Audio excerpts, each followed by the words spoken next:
Good afternoon. This is the Indonesia Economic Forum, and we are very proud to have our next event in the Thought Leadership Series. We have some very prominent speakers today who I believe are the architects of the digital economy as we go forward. They are multi-stakeholder. They are also multi-region. We have people from across with experience from across the world. We have people with experience of what's going on in the other parts of the world, which is, I would say, a more accurate way of putting this. I have Alex Jatra, the CFO Ayoconnect. He's here with us. Alfatih Timur, or Timmy as he's popularly known, he's here with us from kitabisa.com. Antonius Taufan, CEO of TADA, he's here with us. Edward Chamdani, the managing partner of Ideosource and also on Amvest Indo board. Seema, Sunghay, who is the legal expert in digital economy. She represents SRSP, a law firm. Melvin, Mumpuni, the founder and CEO of Finansialku. And Rajiv, Ramanan, the co-founder of and CRO of Spendflo. So welcome to all of you, and thank you for joining the roundtable series. I had actually at the earlier stage mentioned that the series of roundtables that we are doing are important inputs to the policy recommendations that the IEF is putting together. And this series is really aimed at giving inputs to peer group thought leaders in Indonesia and the region of how we see our markets are growing and how they're affected by global events that are taking place. So the topic for the day actually is really something that's been beaten to death. And you know that we've been talking about uncertainty in global times. You've seen the effect of that. Some of the big tech companies are taking very drastic actions. However, I believe there's always another side of the coin, and the narrative actually could be twisted in some way to drive a certain narrative, while as many other players may see a very different side of the same thing that's going on. So what we wanted to do today at the IEF was not look at what media is saying and not look at what the general public is saying, but really look at from within, how we as business leaders see what's going on. And how do we see opportunity? Do we see strife? Do we see problems ahead? And how do we see ourselves preparing for the next 1 to 2 years? And I think that nothing better than actually talking to the people who are involved in what's going on in the market here to give us a perspective. So I know that Patimi has to get on a flight, so I'm going to get him to get started first so that he has less time constraints in case if he misses a flight, he's going to catch me. So I'm going to ask a series of questions, and this is going to follow like a conversation. So I'm going to ask all of you to feel free to jump in, join in, and not give a very long answer, so that we get it like a coffee chat, right? Coffee table chat, or like a fireside chat, that kind of a style that we get it going. So get more covered and everybody gets a chance to talk. So the starting point actually is, currently everybody is on a very strong voice together of alarm bells happening in the markets all over the world. And we see the effects even here in Indonesia, as well as, in neighboring countries here. Do you agree with what's going on, or do you have a different perspective? Just like to hear a quick round from all of you, but starting with Patimi. Can you repeat again, Pak? Yeah. So everybody in the world is talking about the tech winter, the economic crisis that's coming up, and all the possible challenges that the economies are throwing up, mainly because of geopolitical security, etc. Do you agree with what is going on, or do you have a different view? Yeah, I mean, looking at the data and the trends, I agree with it. And as we look at the historical data, this is also a pattern that normal happening across time to time. So yeah, I totally agree with that. And I think it's a matter of how we respond to it, where I think this is also a moment where humility are needed, are entering the industries, especially tech industries here. And again, it's a cycle, it's a normal cycle where people will rationalize things, will think more thoroughly, and then adjusting here and there, and then to find new balance. Okay. So Alex, do you see this happening in your sector as well? Of course, yeah, definitely. Thank you, Pak Sachin, for the question. So I think from my side, it's It's expected in a way. I think the money printer was going at full speed for the last 2.5 years. So I think now it's just a time for us to really pull back and understand what's the effect of that action, combinations from COVID, war, and so on. So it is expected. I think just echoing what Patini mentioned, we just need to uh, adjust our response and make sure that we can overcome this situation. Okay. So, Melvin, from a Finansialku point of view, you are actually in the B2C side of the business. Do you see an impact actually in your marketplace, your customers? Yes, of course. After pandemic COVID, there are some impacts in the inflation and interest rate, and impactful from the purchasing power. Maybe some of you, my friends, also feel the same things. Indonesian purchasing powers is decreased, not only for in business, not only B2B, but also in the B2C. I think it's important for our government to increase the purchasing power. Yeah, but do you see it's a huge impact, or you see the beginning of an impact? What is your experience? For Indonesian country, is not, but the most impactful, I think, outside Indonesia. Okay, so you feel that Indonesia is a little bit more protected from what's going on for the moment, Yes. for now at least. For the moment, yes. It's an important point to note. But Edward, would you like to comment, because you know you are an Ideosource and you are talking to so many other startups who are in your portfolio. What is the general mood and the general sense on the ground level basis among all the startups that you're intervening with? It's quite mixed impacts actually after the pandemic.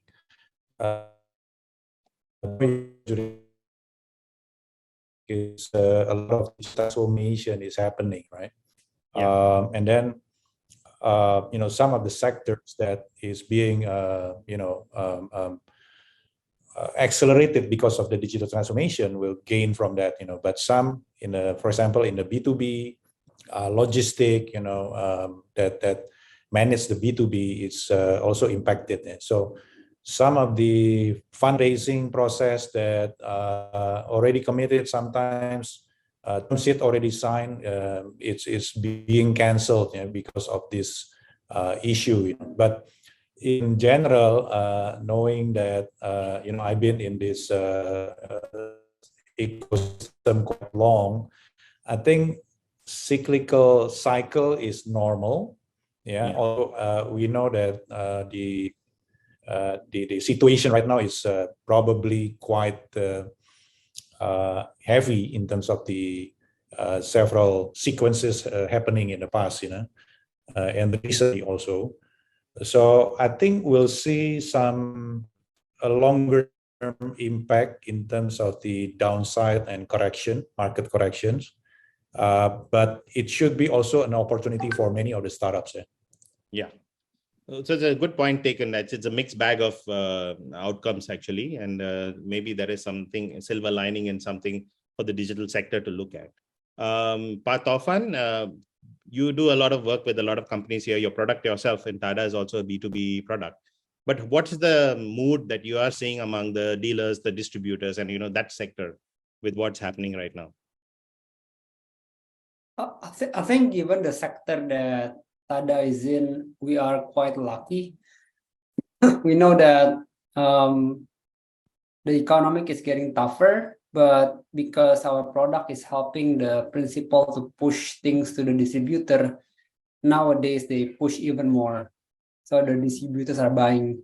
Now, I don't know the impact of this long-term wise, because if the distributors are keep buying, and then they have inventory in stock, how they will liquidate that. In the short run, we are doing okay because of that move, but in the long run, we don't know what's going to happen yet. Understood.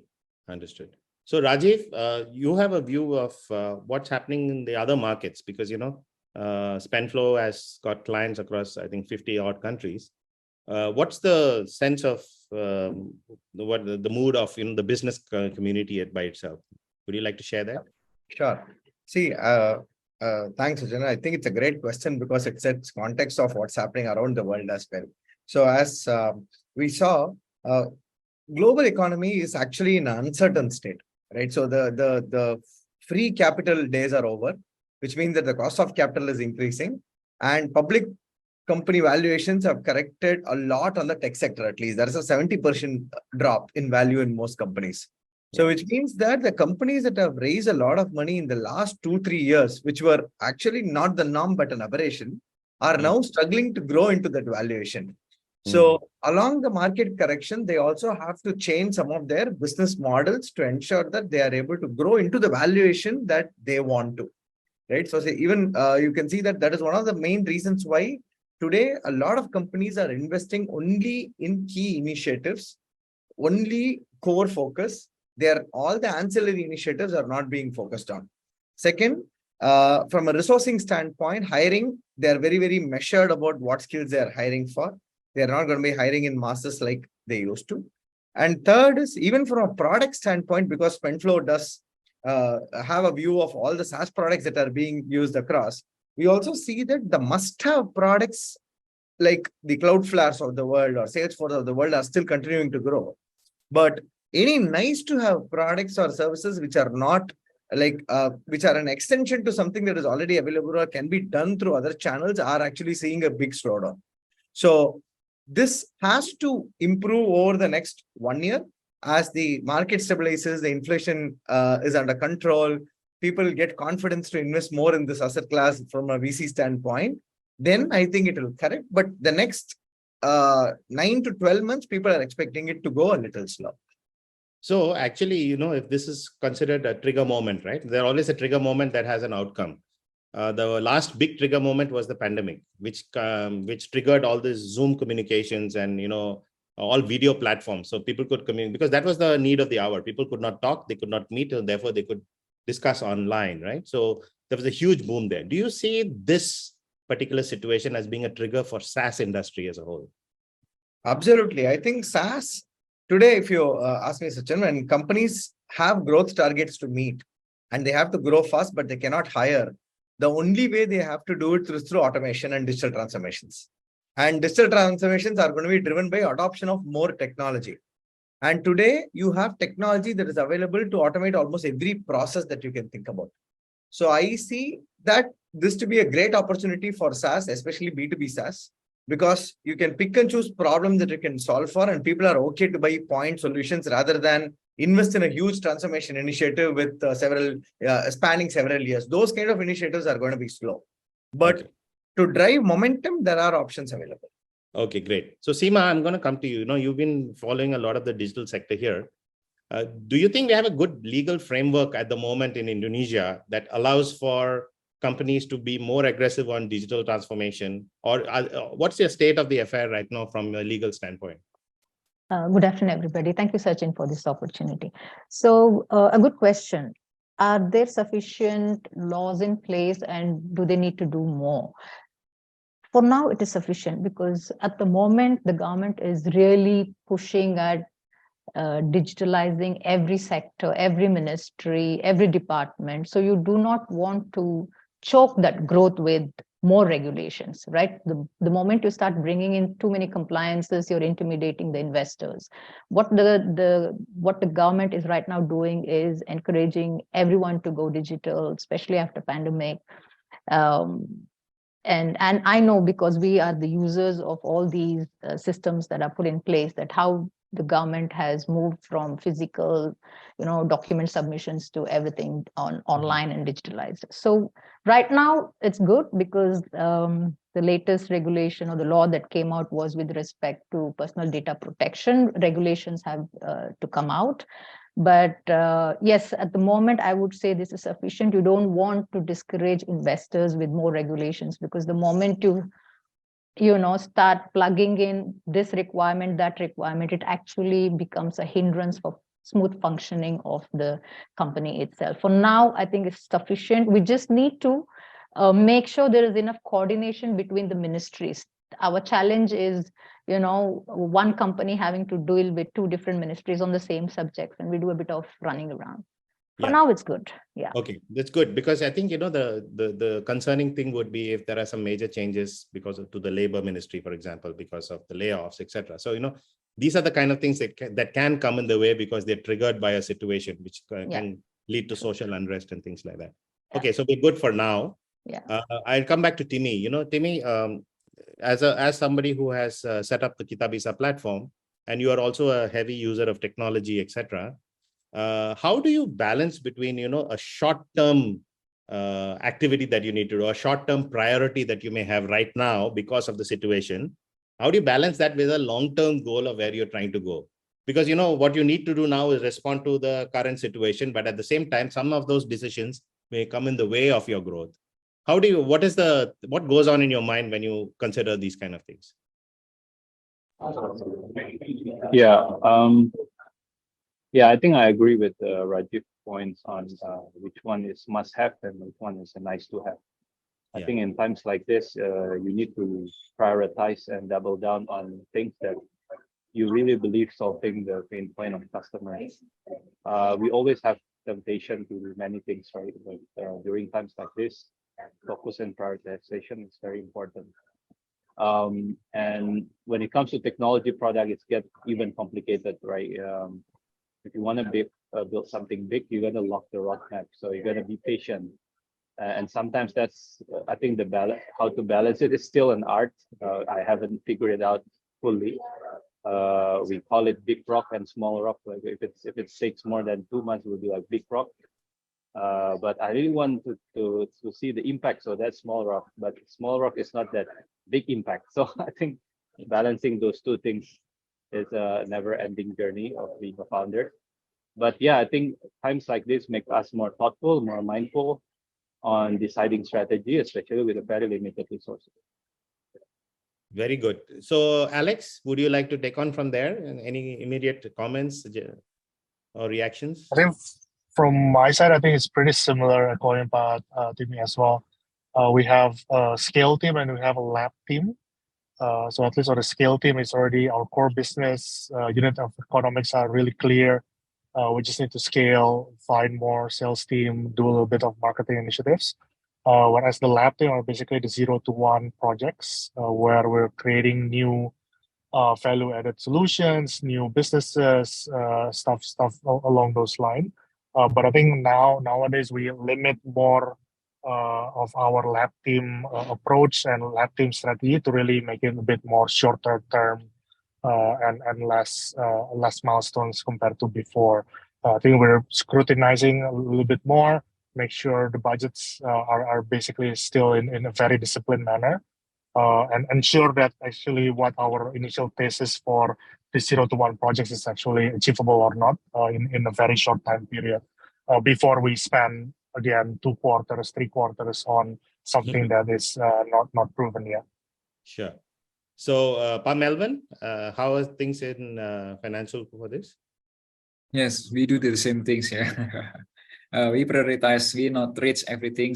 We prioritize the short-term goals, the short-term KPI, stabilize, and after that, growth with the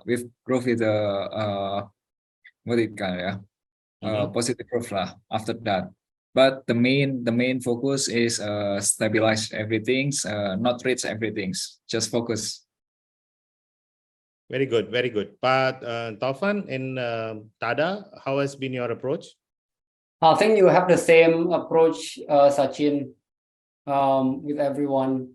I agree that for us now the focus is on the efficiency and the productivity. So again, short-term goal is much more important. We are in a few countries, but at this moment we refocus our core to Indonesia only. Okay. So there is consensus, what I see from and I hear from all of you is there is a consensus with what's happening in the market. There's a consensus with the way you're approaching your next steps and next strategy. But did you see it coming? Was there a dramatic change in your business plan this year, or did you see this coming from, let's say, last year itself? Just a quick answer from, you can take a turns, maybe one by one. Yeah. Timmy first. Yeah. Yeah, I think when COVID hits, I think there is a significant spike on the platform because Kitabisa is a social crowdfunding platform, so many people are raising money for social causes. So we invest more in teams, but I think we're lucky enough to not overly expand and overly invest on resources. So we're playing a bit conservative, knowing that at some point this will back to normal. So I would say it's predictable. Sorry for the big audience, but yeah, I think that's pretty much it. Sure. Anybody else? Rajiv, what do you think? Did people see this coming, or is this like a big surprise? I think people have been preparing for this for a bit. I would say because the rising inflation was a good leading indicator, and the bank rates increasing is a good indicator that it's going to come.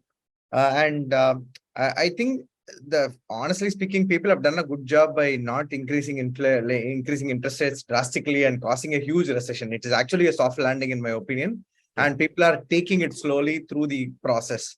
So I think a lot of people were prepared. What people were not prepared is the last 2 years, where they got so much more money and they had to grow, so they hired too many people, and that was not sustainable. And that is something that the way in which the impact of COVID went away was significant. I think that the drop of 70% correction in public markets, I don't think people anticipated. Correct. So that is actually a big distortion in terms of some having to plan for something.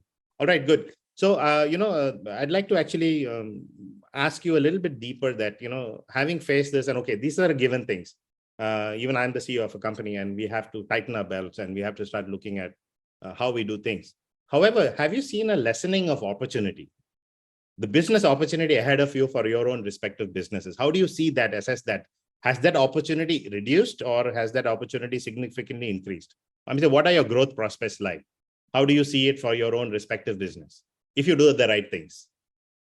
Maybe Melvin, we can start with you. Okay. Yes. Currently, gini Pak Sachin. Because we prioritize everything, so we currently refocusing what the clients want in the B2C. Yes, and we use all of the technology, all of the people, all of the resources that enforce that customer needs. So is the market okay? Maybe I'll frame my question as a little differently. Like, you could have doom and gloom right now, and there is further doom ahead.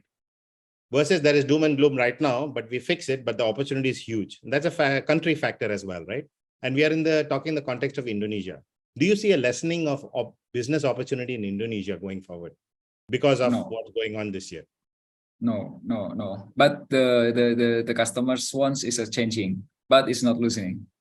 It's not losing. So it's not losing. But so there are very interesting times ahead. From a business opportunity perspective, there's a great time ahead. Yes, it's a great time because customer need is changing. Okay. It is adapted to the situation, you mean? Yes. Okay. Point noted. How about you, Pa Edward? How have you seen personally, because you also run companies on your own and also you represent a bunch of companies. What is your feel on this? I think in terms of general opportunity in Indonesia, I think we have so much, because in this Indonesia, ourselves is huge in terms of the upstream side of the sector. If you see in the agriculture, aquaculture, natural resources type of startup ecosystem is huge. But the problem is more on how we unlock the potentials of those. So just to give you an example, for example, like one of our startup that we invest in aquaculture during 2014 and 2015, there was no venture capital that was interested to invest in that startup. Because the sector is new. No one know how to unlock the potentials. Unlike e-commerce and other sector that's popular among the developed developed countries business model. So this is something new, and only local startups, local venture capital is able to actually understand that, yeah, in terms of the potentials, in terms of the culture. And after several cycle of development within this aquaculture company, turns out after 4 to 6 years, then bigger venture capital will see it as prospective investment. So what I mean is that some of the investment in Indonesia might be a lot different compared to other developed nations or countries. And that can only be understood mostly by locals or investors that live in Indonesia for quite some times. They see the potentials. So if you ask about the ecosystem and the investment opportunity in Indonesia, in general, even in mature sector like e-commerce, yeah, the compound annual growth is still 20%. Yeah, we are still growing. That's true. Even the human capital surplus is also still here in Indonesia. And so a lot of potentials even in the mature sectors. Moreover, that understand the ecosystem, there's definitely plenty of disruptive initiative that you can do it. Just simply by looking at what sector and what companies or conventional companies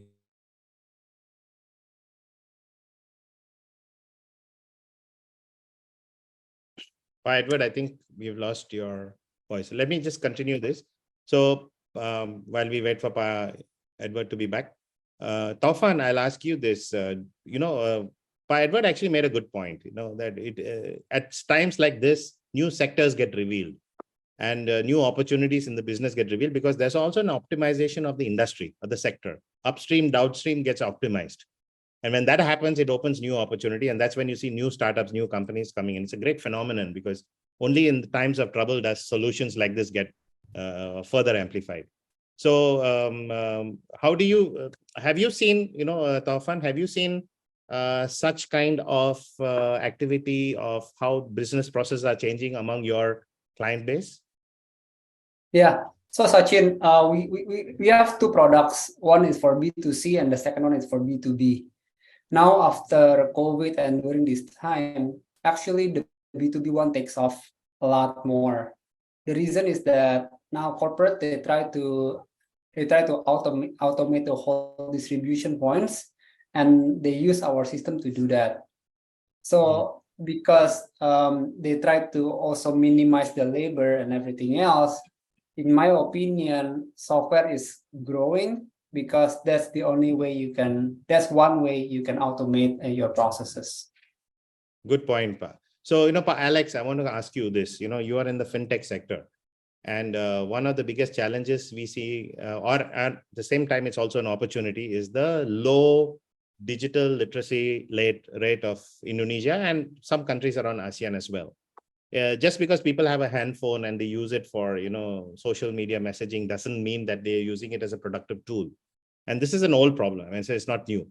But the problem is only getting lesser and lesser. It means it's getting better and better as we go every year. Do you see that there is an opportunity of this kind of optimization in the market, making the way for more financial inclusion, digital inclusion going forward?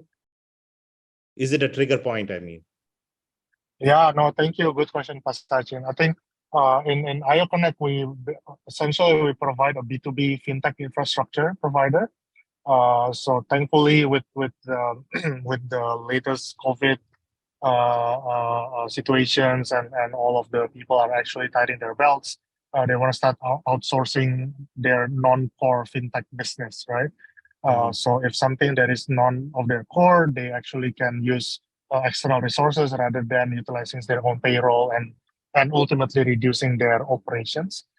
So that's why they would like to get into the hands of our API, so they can get a frictionless and more embedded financial services and products.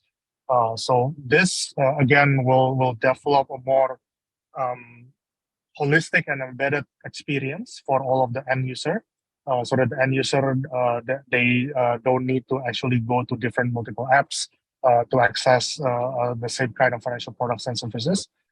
So all of this embedded experience can obviously increase the financial inclusions. People don't really need to download multiple apps.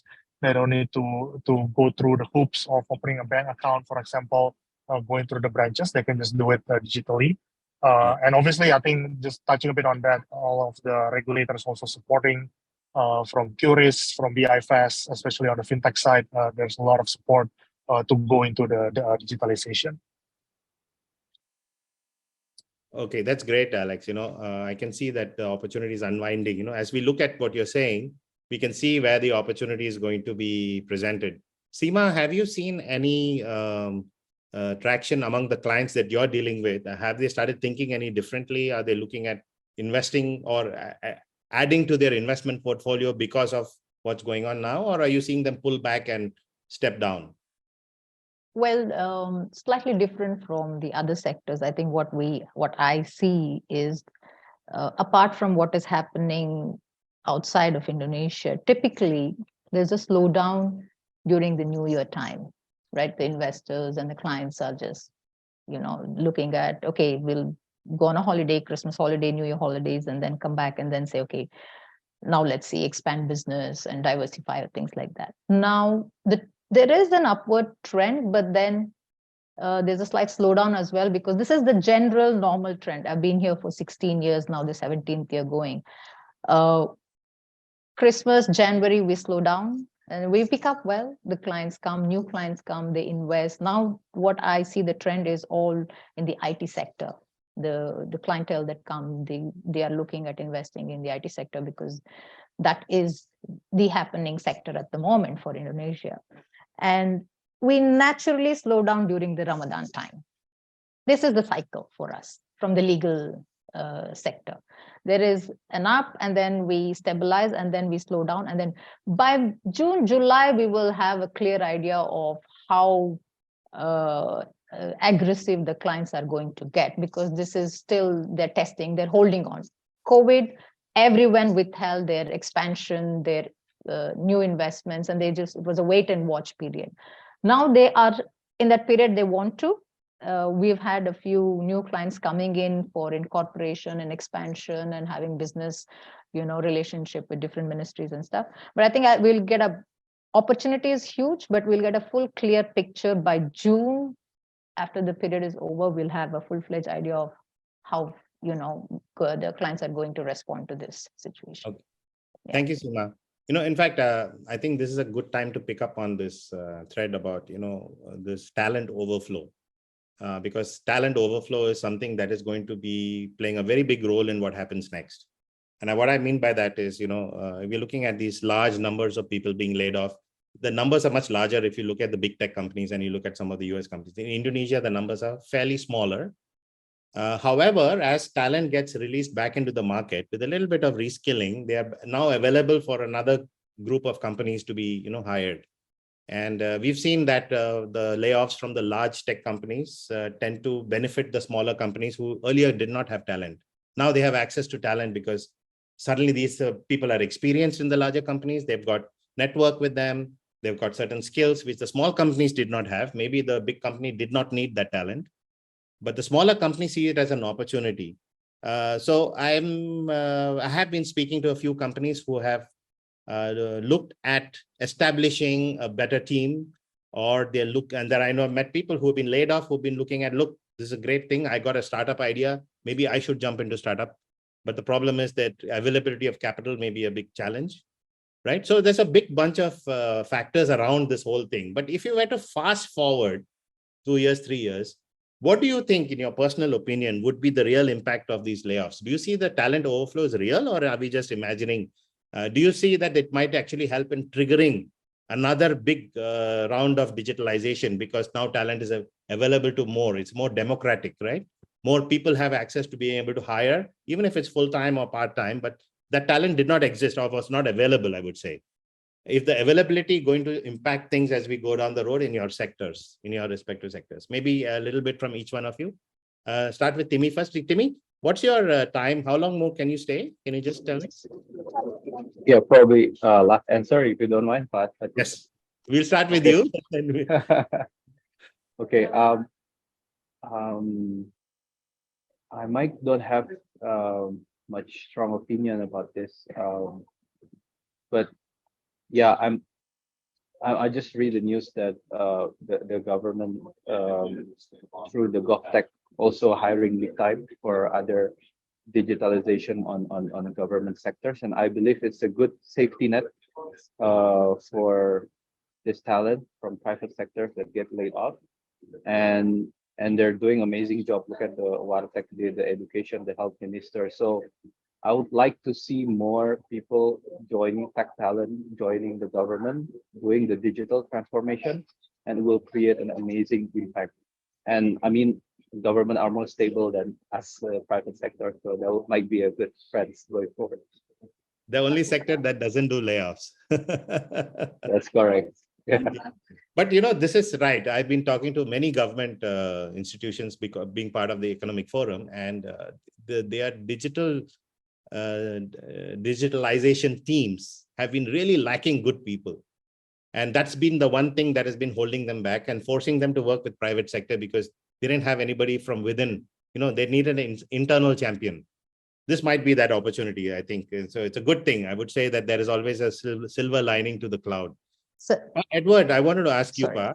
Sorry. Yeah. Edward, could you tell me a little bit Yes. about how difficult is it to get talent for all the portfolio of startups that you have? Do you see that there's a talent optimization story here that's going on? What's your view?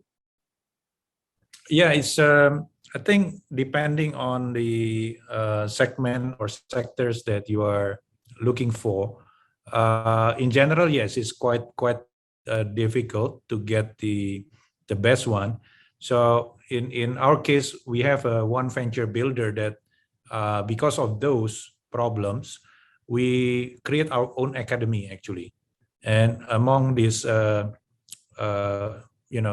curriculum that we deploy is actually related to what we need. So for example, we need some programmers in 3D that understand Unity, and there is no actually ready-made programmers that understand certain aspect of Unity. So we have to create our own curriculum, and then we train them, and then we make sure that the graduates actually willing to be employed by us. Yeah, so this is some of the extent that we need to actually do, especially for sectors that are not popular or new or and not available in the market. Yeah. Sure. Okay, Pa. So Rajiv, can you tell us a little bit about how it's playing out in the other parts of the world, especially the US markets? I think you are big there. Sorry, Sachin, the question? No, how is the talent overflow opportunity playing out in the other parts of the world? Yeah, I think the talent is getting repurposed quite well, because the companies there is always the number of startups that are coming up, especially at least the vantage point that we come from. There are about 300 SaaS products that are getting launched every month, even now. So somebody who's laying off, the talent is getting repurposed into newer skills. The bigger threat is coming in terms of the adoption of AI, especially the ChatGPT and the newer versions of ChatGPT coming in. So now what was given for granted, like you need a content writer to create a social post, was granted a few months back. Today, you don't need a content writer, but you need creative people who can create original content or make the AI do the right work for you. So same with the designers, same with photographers, same with videographers. AI is able to create all these content very, very quickly today, which means that you can actually do more with less. That threat is actually really big, more than the layoffs coming in and doing this at this point of time. I think over the next few years, the trend of how AI is going to take over talent and how talent has to evolve to create more interesting content and outcomes is going to be big, in my opinion. And today, every company is investing in that AI as well. Customer support is a great example, right? Every customer support company today, every chatbot will integrate with ChatGPT, which means that the number of support agents you require to solve the same kind of problems reduces significantly if you are able to contextually answer better. And the standardization changes. Today, with ChatGPT, somebody sitting in the east side of the world can speak English as well as west side. And with translations coming in, people sitting in the west can also speak Bahasa or Hindi or Tamil very seamlessly, right? So that transformation is coming in the next few years. And I think that is what is going to be very interesting. So, in addition to talent optimization, how do you see technology optimization playing out, Rajiv? Yes. See, today, like we said, right, today people are investing in technologies that are must-haves, and you have to automate and adopt more technology. But at the same time, you don't want to be spending a lot of money on technology as well, because people do not know how to negotiate or structure technology contracts. So that's where Spendflo comes in. And what we do is we help companies save money on technology spends, and that is our primary job. Similarly, adoption is going to increase. At the same time, leakage is also increasing. So that is what we see, because people want the tools as of today, and also it's the usage of the next generation coming into play, right? So people want instant gratification. Okay, I want to run a marketing campaign, put a credit card on file, buy a product, run a campaign today, and forget about it later, because finance will pay the bills and you can continue to use the product when you need it. So those kind of things are happening. And automation standpoint, we see it coming in every phase of every individual's life today. So that adoption is increasing, leakage is also increasing. That is something that companies have to be cautious about. Yeah. Okay, good answer, Rajiv. I'm going to move this topic a little bit to something aspirational, like for all your business, because we are now in the last 10 minutes of the discussion. For the the thing that bothers me is that, sometimes we need something to trigger an action which will help us to manage the current problem that's going on. For example, should it be the government? Should the government have to do something? Should the the legal bodies, OJK, etc. What are the missing links that you see that we are not yet there in Indonesia, which we should be focusing on, so that that's some ideas that we can give the government, that look, the business sector is really working hard to manage this, so that we are able to make sure that people are employed, people are motivated, and business is being developed. However, these are the following big boulders that are facing us, and we would need help from whichever institution that may be to solve some of the big boulders that nobody has been looking at, because sometimes this may be the right moment to be able to give momentum to push those big boulders. So are there any such critical, huge issues that the Indonesian digital ecosystem would like solved, that we could actually make as one of our main points in the policy document that we want to submit?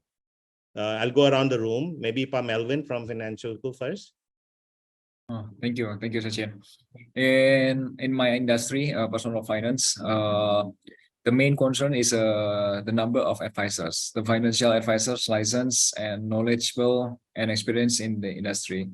So this is a huge demand for the advisors, but it's a minimum supply of the advisors. So we built our technology to support the scaling up of the number of financial advisors.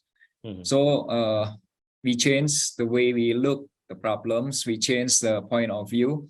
We in the beginning we built the system for the end users, but right now we built the systems, the technology to support the financial advisors, so we can scaling up the number of financial advisors. Yeah, which they can serve the end users. So it's the biggest opportunities, I think.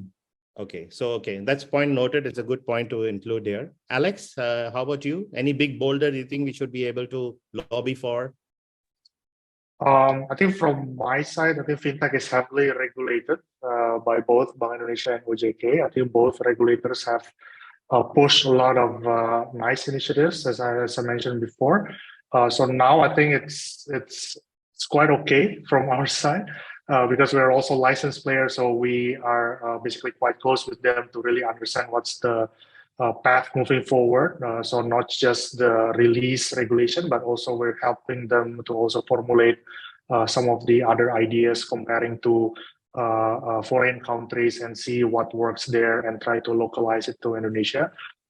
So I think it's just maintaining those openness from the regulators to really understand, hey, this fintech or financial products and services are actually quite advanced in other countries, other markets, and we can actually take the samples and try to localize it here. For example, like in UPI in India, I think something that we want to try to understand how we can bring it here. I think some of the remittance services, we're also already standardized that for Indonesia and some of the neighboring countries. So I think, yeah, just maintaining that openness to the fintech and keep innovating much further. No, you made a good point. Actually, OJK has come a long way from where they were 3 years ago and where they are today. So there's a lot more openness. I think people there understand a lot better what's actually needed. So working together to look at these global opportunities might be a very interesting. And in fact, Rajiv, you could also be letting us know that what are the things that are happening in other parts which could be of benefit to Indonesia. Yeah, so for sure. I think UPI is definitely something that I believe is transforming the way transactions are conducted in India. And I think given the size and the similar nature of the countries, a revolution like that would be super powerful for Indonesia, something that I firmly believe in. And second thing, I think from an edtech standpoint, Indonesia is also doing a lot, and fintech standpoint from a lending, and we've worked from multiple types of markets. I see Indonesia to be leading as well. In fact, you are one of the first countries that also has a ministry for creative economy. So there is a lot moving in the right directions out there. But UPI and something that has impact directly to the last individual. So primarily in the logistics and e-com space also is something that we see the micro warehousing technologies that are being leveraged here, robotics being adopted in warehousing and stuff like that are increasing drastically. So drones for delivery, or somewhere that we can also leapfrog. We don't need to follow the traditional methods. But if we have enough space and if we have the kind of tech that are available, there are also opportunities to leapfrog some of the traditional methods for, say, drone deliveries, because e-commerce is picking up at a significant pace across these markets. We don't need to wait for things to show up. In fact, one area that is very interesting that is coming up in the next generation is personal mobility, right? So personal helicopters. So in India, that is something that companies are investing in, and there are POCs that are getting approved and stuff. So these are places where we can even go ahead and lead the world. Yeah. Edward, how do you see this? Any big boulders you feel that need to be solved, which we can focus on collectively? Yes, it actually boils down to, we understand that money is always there. And we have plenty, from the high net worth and also institution that interested to put money in the startup ecosystem. So the issue in Indonesia, like you mentioned, OJK has improved quite a lot, but we haven't reached to a point whereby the value chain among the, various department, institutions, government institutions work together and improve the bottom line of increasing the confidence toward the Indonesian jurisdiction. But once we have that, confidence level from the jurisdiction standpoint, and then we can come up with various investment products that relates to the startup investment, I think we should be able to unlock more potentials of our ecosystem here in Indonesia, in the startup value chains. Okay, thank you, Pa. Taufan, would you like to go take a crack at it? Nothing from me for now, Sachin, on this topic. No, because, from what I understand, that your sector's regulatory issues are not really a critical matter at the moment. I understand that.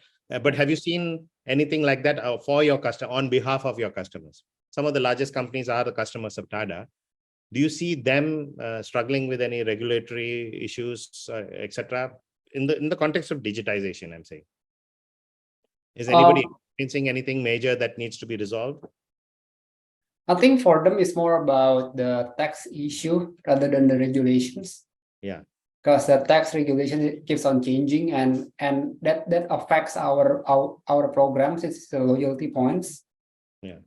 But it's not about the regulation per se.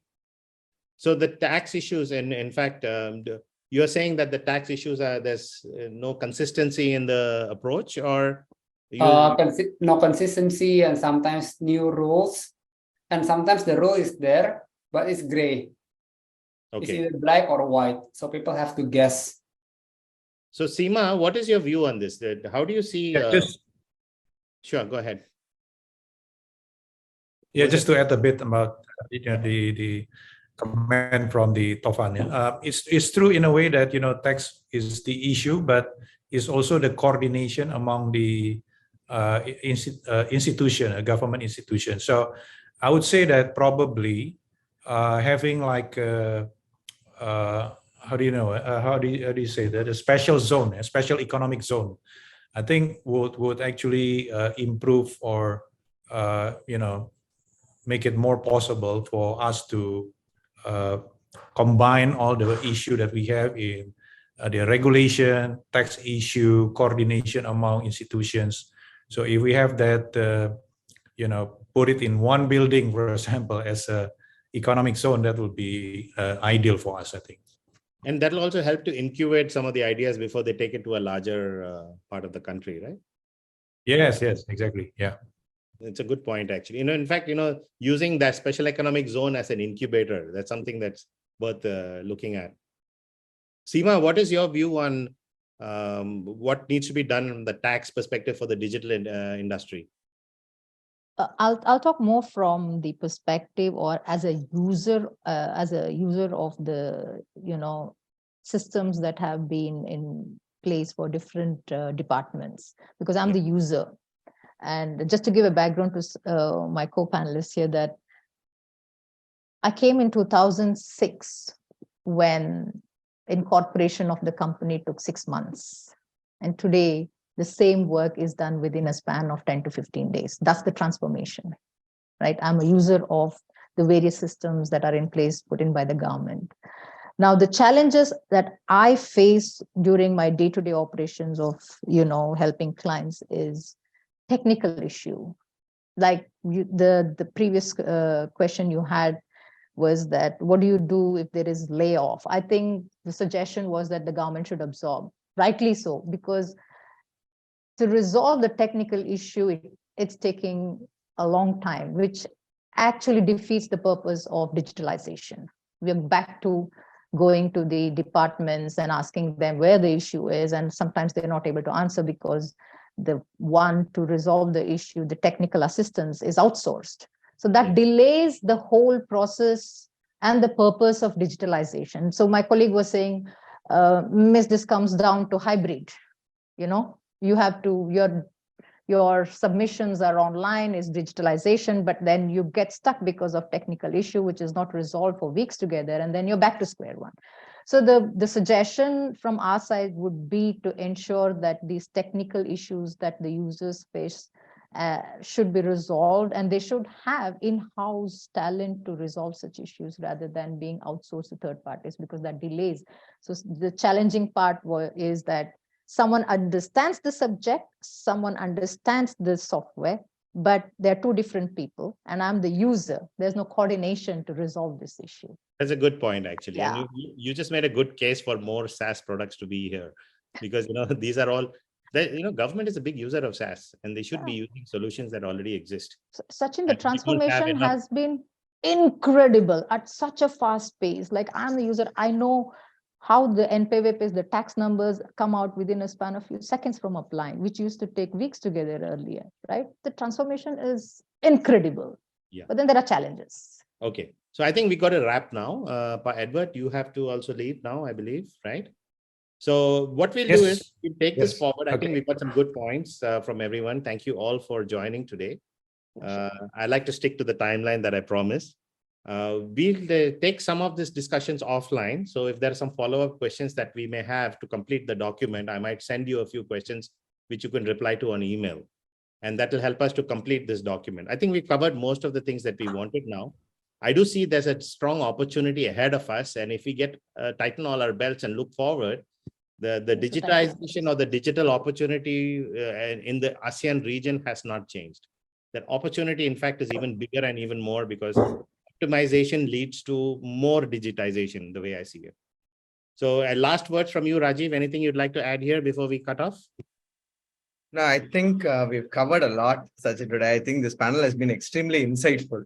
So we've covered everything from digitization to impact of legal frameworks that we require. And I think it's a wealth of knowledge. So I don't want to add anything. I think if we assimilate this information, there is a lot to take away for everybody. Thanks a lot, everyone, for the insight. Thank you. So I'm going to connect all of you by email. I'm going to connect all of you so that we can have a small conversation going on over the next few days. It'll just be a simple email. Few questions, you can give me a typed response.